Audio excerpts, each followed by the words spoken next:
Hi, I will be presenting my CloudFormation lab. I'll be walking through the infrastructure I've deployed using CloudFormation.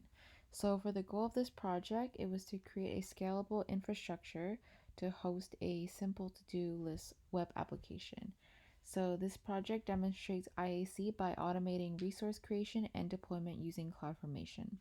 So first, I'll go over the infrastructure design. So at the core of our design is the custom VPC. It provides a secure network environment for all resources, and also the internet gateway is also attached to the VPC to allow internet access. We have two public subnets in different availability zones. This ensures high availability for resources like the load balancer and EC2. Then the security group is configured to control inbound and outbound traffic. It allows HTTP traffic on port 80 and SSH on port 22, restricted to specific IPs.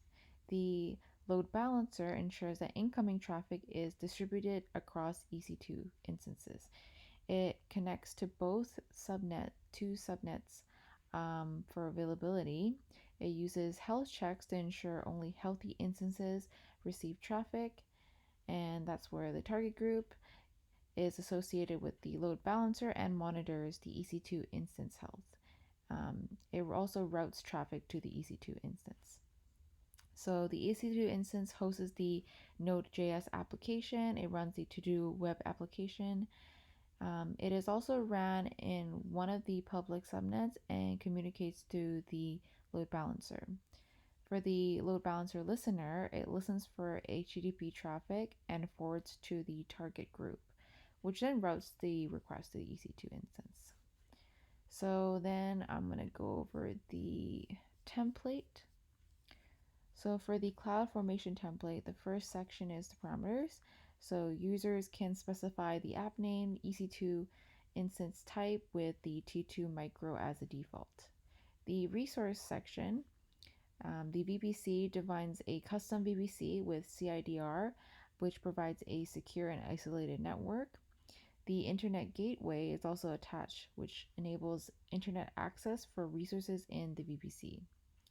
The two subnets in different availability zones ensures high availability. For the security group, I've configured security groups to allow HTTP and SSH traffic. The SSH access should restrict to a specific IP.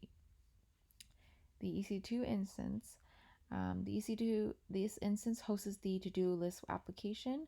The user data script installs a web server and serves a placeholder HTML page. It associates with the first public subnet for internet connectivity. The application load balancer handles the incoming HTTP traffic across instances. It is deployed across both subnets and target groups, configured to monitor EC2 instance health using the /path for health checks. The ALB listener listens for HTTP traffic on port 80 and forwards to target group. For the output section, the load balancer DNS name is provided as the endpoint to access the application. So for the deployment process, so obviously first we will upload the CloudFormation YAML file on the console, and during the stack creation, I specified the parameter values like the instance type. And once the stack is created, AWS basically provisions all the resources, including the VPC subnets, the security groups, the EC2 instances, and the load balancers. So after the deployment, I tested the application by accessing the DNS name of the load balancer. So this is a to-do list. I'll add some tasks so you can see it works. And it also allows you to delete. So basically this sums up the project in demonstrating the deployment of a simple web application using CloudFormation. Thank you for listening.